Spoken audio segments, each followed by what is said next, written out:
Assalamualaikum warahmatullahi wabarakatuh. Halo semuanya, perkenalkan nama saya Zikal Nebaho dari kelas 12/6.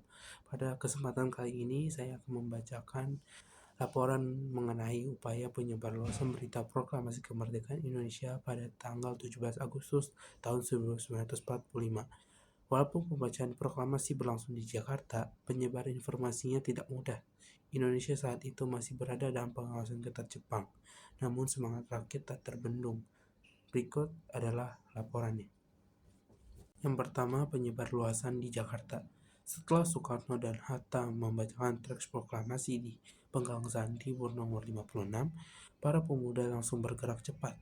Mereka menggandakan teks proklamasi menggunakan mesin ketik dan stensil, lalu menyebarkannya ke berbagai sudut kota. Banyak di antara mereka menyampaikan kabar kemerdekaan dari rumah ke rumah, dari pasar hingga gang sempit. Di sisi lain, kantor berita Domei menjadi pusat penting penyebaran kabar. Seorang teknisi radio, F.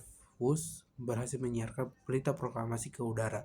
Walaupun tentara Jepang segera menghentikan siaran itu, berita tersebut sudah terlanjur ditangkap oleh beberapa pendengar radio di Jakarta dan sekitarnya. Para wartawan juga memainkan peran krusial. Mereka mencetak selebaran rahasia dan menuliskan ulang teks proklamasi dalam jumlah terbatas. Meskipun Jepang berusaha membatasi pergerakan media, para pemuda terus memindahkan peralatan pemancar dari sudut tempat ke tempat lain agar berita kemerdekaan tetap bisa tersebar. Yang kedua, penyebarluasan di luar Jakarta atau Pulau Jawa. Dari Jakarta, kabar proklamasi menyebar ke berbagai daerah di Jawa. Di Yogyakarta, berita diterima melalui radio gelap dan jaringan komunikasi informal para pemuda. Para tokoh daerah kemudian mengumumkan kemerdekaan kepada masyarakat, bahkan mengibarkan bendera merah putih sebagai tanda dukungan. Di Bandung dan Surabaya, para pemuda mencetak selebaran dan menyebarkannya secara cepat. Surat kabar lokal menerbitkan edisi rahasia yang memuat berita kemerdekaan. Di Surabaya, selebaran ditempelkan di alun-alun, sekolah, kantor pemerintahan, dan pasar. Masyarakat yang membaca selembaran tersebut segera menyebarkan kabar itu kepada keluarga dan tetangganya. Di Semarang, Malang, dan kota-kota besar lainnya, berita proklamasi disebarkan melalui rapat kecil, radio sederhana, dan jaringan organisasi pemuda. Namun, tantangan besar muncul. Tentara Jepang masih memerintahkan agar seluruh daerah tetap tenang dan tidak menyebarkan informasi tentang kemerdekaan.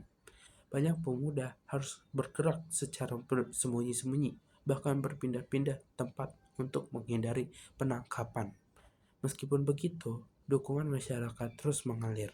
Para kepala daerah, ulama, dan tokoh-tokoh masyarakat menyatakan bahwa mereka menerima kemerdekaan dan siap mendukung berdirinya Republik Indonesia. Yang ketiga, penyebarluasan di luar Pulau Jawa. Penyebaran kabar proklamasi di luar Jawa merupakan tantangan tersendiri karena jarak jauh dan pengawasan Jepang yang ketat. Namun berbagai cara kreatif dilakukan. Di Sumatera, kabar proklamasi tiba melalui jaringan telegram dan telegraf bawah tanah. Setelah menerima berita tersebut, tokoh-tokoh masyarakat segera mengumpulkan warga dan dalam rapat kecil dan menyampaikan bahwa Indonesia telah merdeka.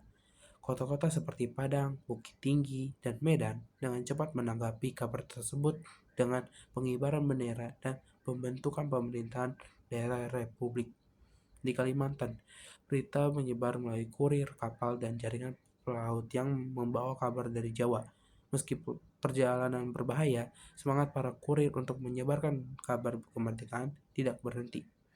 Di Sulawesi, terutama Makassar dan Manado, radio gelap menjadi penolong utama. Mereka menangkap sisa-sisa siaran dari Jawa, lalu menyiarkannya ulang secara lokal. Surat kabar kecil yang diterbitkan secara terbatas juga ikut menyebarkan berita tersebut. Di Bali dan Nusa Tenggara, kabar proklamasi baru tiba beberapa hari hingga beberapa minggu setelah 17 Agustus. Walaupun terlambat, respon masyarakat sangat cepat.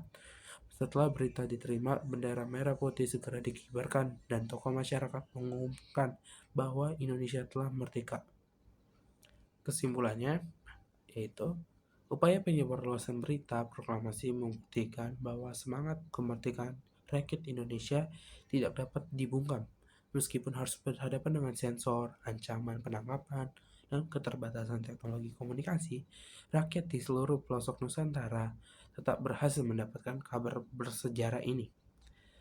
Berkat keberanian para pemuda, wartawan, pelaut, teknisi radio, dan tokoh masyarakat, berita proklamasi akhirnya sampai menyentuh seluruh wilayah Indonesia.